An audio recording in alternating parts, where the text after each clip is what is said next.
শেষ পর্যন্ত আমেরিকার চাপের মুখে পিছু হটার ইঙ্গিত দিল ইরান। মার্কিন প্রেসিডেন্ট ডোনাল্ড ট্রাম্পের প্রস্তাব মেনে সরাসরি দ্বিপাক্ষিক বৈঠকে রাজি হয়েছে ইরানের প্রেসিডেন্ট মাসুদ পেজেশকিয়ানের সরকার। আগামী শনিবার দ্বিপাক্ষিক বৈঠক হবে বলে ওয়াশিংটন এবং তেহরানের তরফে ইঙ্গিত মিলেছে। ট্রাম্প মঙ্গলবার প্রথম জানান, পরমাণু কর্মসূচি নিয়ে আমেরিকার সঙ্গে সরাসরি আলোচনা করবে ইরান। এরপরেই ইরানের বিদেশমন্ত্রী আব্বাস আরাগচিও আলোচনার বিষয়ে তেহরানের পূর্ববর্তী অবস্থান থেকে সরে আসার ইঙ্গিত দেন। তিনি বলেন, আমরা আলোচনায় বসতে চলেছি। আরাগচি এরপরে জানান, শনিবার আমেরিকার দূত স্টিভ উইটকফের সঙ্গে তিনি বৈঠক করবেন। প্রসঙ্গত, নতুন পরমাণু চুক্তিতে সম্মত হওয়ার জন্য ইরানকে 2 মাসের সময়সীমা বেঁধে দিয়ে সর্বোচ্চ ধর্মীয় নেতা আয়াতুল্লাহ আলী খামেনিকে গত মাসে চিঠি পাঠিয়েছিলেন ট্রাম্প।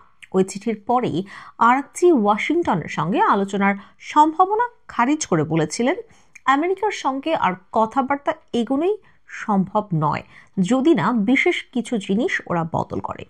ইরান কোনো একগুঁয়েমি থেকে এটা করছে না। ইরানের এই অবস্থান ইতিহাস এবং অভিজ্ঞতার ফল। ওয়াশিংটনকে ওদের নীতি পুনর্বিবেচনা করতে হবে। এরপরে ট্রাম্প সরাসরি ইরানে বোমা বর্ষণের হুমকি দিয়েছিলেন। এই আবহে মঙ্গলবার আলোচনার সম্মতির কথা জানিয়ে ইরানের বিদেশমন্ত্রীর মন্তব্য, আমাদের কাছে এটি সুযোগ এবং পরীক্ষা। ঘটনাচক্রে সোমবার হোয়াইট হাউসে ইসরায়েলের প্রধানমন্ত্রী বেনিয়ামিন নেতানিয়াহুর সঙ্গে বৈঠকের পরেই ইরানের সঙ্গে বৈঠকের কথা জানান মার্কিন প্রেসিডেন্ট। তিনি বলেন, শনিবার ইরানের সঙ্গে আমাদের গুরুত্বপূর্ণ বৈঠক রয়েছে। আমরা সরাসরি তাদের সঙ্গে আলোচনা করছি। সম্ভবত একটি চুক্তি হতে চলেছে, কিন্তু সেই সঙ্গেই ট্রাম্পের হুঁশিয়ারি, যদি আলোচনা সফল না হয় তাহলে ইরানের পক্ষে তার পরিণতি ভয়াবহ হবে। 2018 সালে ট্রাম্পের নির্দেশে ইরানের সঙ্গে পরমাণু চুক্তি ভেঙে বেরিয়ে এসেছিল আমেরিকা।